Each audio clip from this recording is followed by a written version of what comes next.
Good evening, everyone. Today I want to introduce a statistics method, which is called regression. When you first hear this term, you may think, oh, what the hell is it? This sounds very difficult. And why should we care about this? I don't want to learn it. Okay, so just forget about this term. Instead of telling what the regression is, I'll tell you what the regression can do. Okay? So I want to start from the credit card. Credit card. All of you have or will have credit card because you all have salary card. So in fact, yesterday I just received my new credit card from Chase Bank. It's called Unlimited Freedom. It's unlimited freedom. However, when I applied for this card 1 year ago, the Chase Bank refused my application. So I want to know, how do banks decide whether to accept or reject our applications? If we know that, we'll know how to and when we should apply for the new credit card or a new loan or anything related to the credit. So it turns out banks use the credit score to make decisions. So what's the credit score? Credit score basically is a score to measure the ability to pay off your debt over time. Is that clear? So back to the credit score. The score we generally use is called FICO score. You have FICO score report every month after you have your credit card. So we all want to keep a good FICO score record. So let's see what consists of it. 35% of FICO score is your payment history. And amounts owed takes 30% of FICO score. And the length of credit history contributes 15%. And the rest is credit mix and new credit both have 10% contribution. So let me explain these terms. Payment history shows whether you pay off your debt on time. Okay? And the amount owed is what the name said.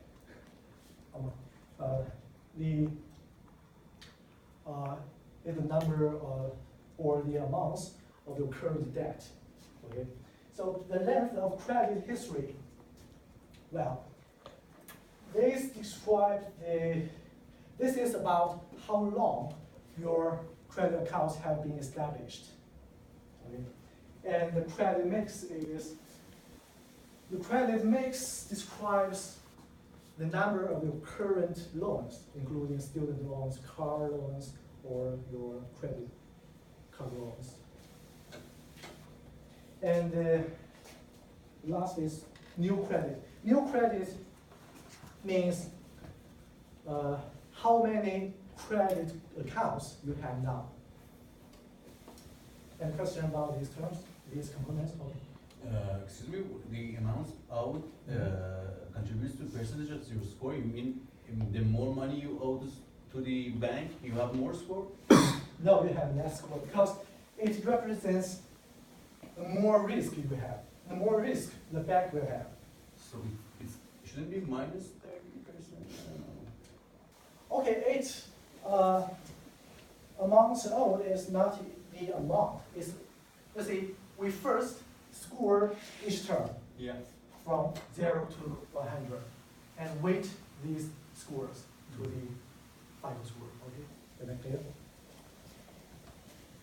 So my next question is, how banks determine these numbers, these weight or the percentage of each factor. Of course, they use regression. Okay. Say, suppose all of you are the credit card users, and I'm the bank. Okay, I'm the bank. What should I focus? I focus on interest.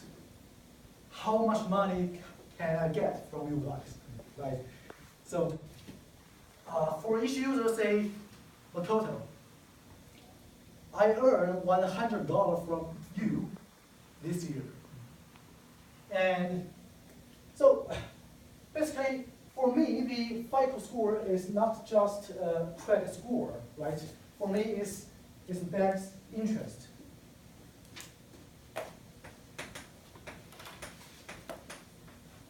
It's the bank's interest or revenue, right?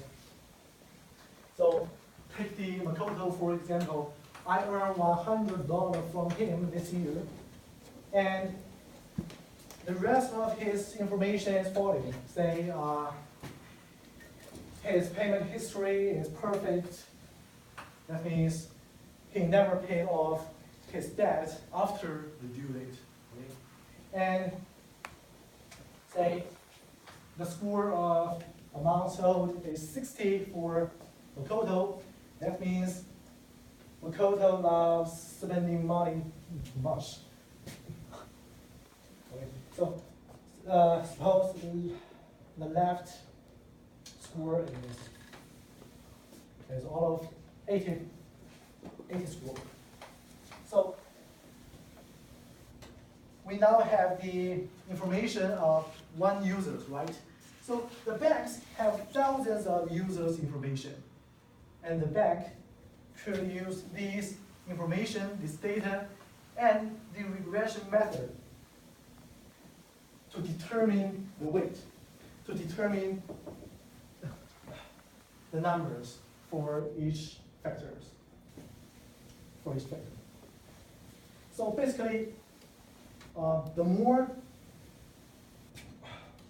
detail bank have, the more precise the weight is. Okay, so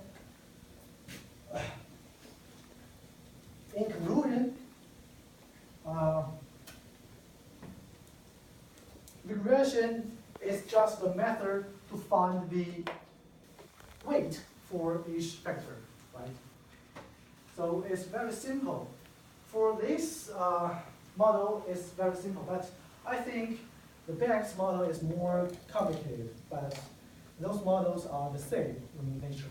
They're all about regression. So that's why I said regression is all about finding weight for each factor. Similarly, we can use regression to help, say, professor to determine the grading policy.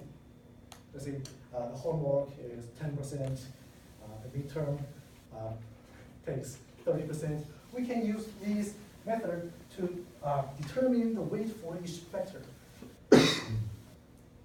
Also, it could even help a bachelor, a single, to find an ideal girlfriend if you want. So you can put some factors, and the FICO score maybe whether you are rich after married also. So that's the power of regression. It can do anything if you want to calculate the weight for each factors. Thank you. Any question? 9 minutes and 16 seconds.